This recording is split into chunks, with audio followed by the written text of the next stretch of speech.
Hoy pare, pakinggan nyo ko.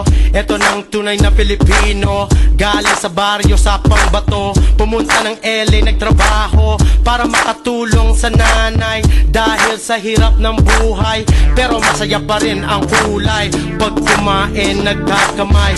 Yung kanin, chicken adobo. Yung balot, binibenta sa kanto. Tagay mo na nga ang baso. Pare ko, inuman na tayo. Filipino, Filipino, Filipino, Filipino.